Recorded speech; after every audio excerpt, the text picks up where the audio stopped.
BA, BCom, BSc और MA, MCom करें विश्व की सबसे बड़ी यूनिवर्सिटी इग्नू से। सॉल्ड असाइनमेंट और गाइड बुक्स प्राप्त करें। संपर्क करें Mahakal computers, DAV college gate के सामने, सिवान।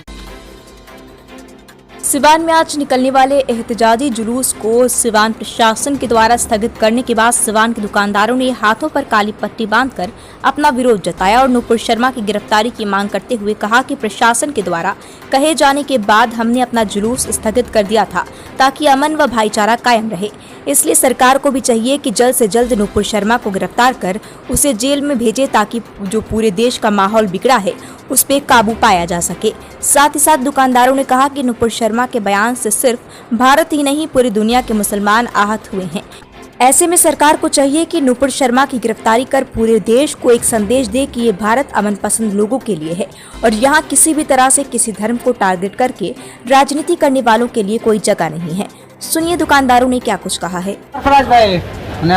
हम लोग यहाँ पे खड़े हैं लोग, जैसे कि आप लोग को पता था कि हम लोग को नुपुर शर्मा ने जो गिरा हुआ बयान दिया है जो निहायत ही नीच है और हमारे दिलों को ठेस पहुँचाने वाला है, उसके खिलाफ हम लोग जो अपनी आवाज़ उठाने वाले थे रोड पे आकर, उसको करने से प्रशासन ने मना कर दिया है। तो हम लोगों ने भी प्रशासन की बात को मानते हुए और अमन कायम रखने के लिए रोड पे ना आते हुए इस चीज़ के खिलाफ हम लोग एक सांकेतिक रूप से विरोध कर रहे हैं लोग। तो हम लोगों ने अपनी बाँह पे एक काला पट्टी बांधकर और साथ में अपना जो दिनचर्या का काम है, जो रोज़मर्रा का काम वो भी करेंगे लोग, और जो ये जो नीच कायराना हरकत है इसके खिलाफ हम लोग आवाज़ भी उठा रहे हैं लोग। और सरकार से हमारी ये मांग है कि अगर हम लोग सरकार की बात मानते हुए, प्रशासन की बात मानते हुए हम लोगों ने अपना विरोध प्रदर्शन नहीं किया तो सरकार को भी हमारे भावनाओं को ख्याल में रखते हुए नुपुर शर्मा को गिरफ्तार करें, नवीन जिंदल को गिरफ्तार करें और उन्हें कड़ी से कड़ी सजा दें,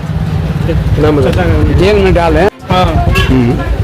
क्या मांग करते हैं प्रशासन से? हाँ, प्रशासन की हम लोग बात मानते हैं, सरकार की बात मानते हैं। सरकार जो है हम लोगों को भी बात माने, उसको जेल में डाले। जहाँ तक कि हमारे देश की बात है तो हमारे देश में सबसे ऊंचा दर्जा अगर किसी चीज़ का है तो वो है भारतीय संविधान का। हमारा भारतीय संविधान कहता है आर्टिकल 19A के तहत कि हमें freedom of speech, freedom of expression, हमें खास करके असेंबली बनाने की भी छूट दी जाती है। वो हमारा फंडामेंटल राइट है।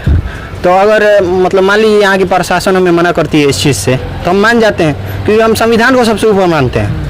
हम किसी रूलिंग पार्टी के चमचे नहीं हैं या फिर कुछ ऐसे नहीं है जब हम रूलिंग पार्टी जो कहती है वो करते हैं। नहीं, हम एडमिनिस्ट्रेशन की बात मान रहे हैं। DM का ऑर्डर था कि प्रोटेस्ट नहीं निकालना है, हम नहीं निकाल रहे हैं, लेकिन एज ए सिंबल हम मौन व्रत मतलब क्या बोलते हैं उसको, वैसे करके हम अपना भाव व्यक्त कर रहे हैं। और जहाँ तक बात रही नुपुर शर्मा की, तो IPC सेक्शन 295 के तहत 295A का क्लॉज है, 295 का क्लॉज A कहता है कि अगर किसी धर्म को या फिर रिलीजियस पर्सनालिटी को इमेज के थ्रू या फिर स्पीच के थ्रू या फिर किसी तरह का सिंबल के थ्रू आप हर्ट करते हैं उसको, उसके आप एक्सप्रेशन बनाते हैं, हाँ, भावनाओं को ठेस पहुंचाते हैं, उसके लिए 3 साल की जेल है। IPC सेक्शन कहता है, ये इंडियन पिनल कोड है, ये मैं कहीं और से नहीं बोल रहा हूँ। ये IPC सेक्शन का 295 का क्लॉज A कह रहा है कि 3 साल का नॉन बेलेबल जेल है, कोई बेल नहीं है और ऊपर से पेनल्टी भी लगेगी उसको या फिर दोनों हो सकता है।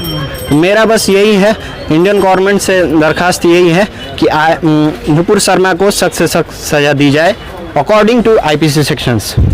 अदरवाइज़ अगर आपको संविधान और IPC सेक्शंस के ऊपर भी कोई चीज़ है इंडिया में तो आप उनको माने।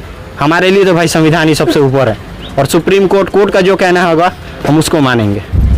That's all right.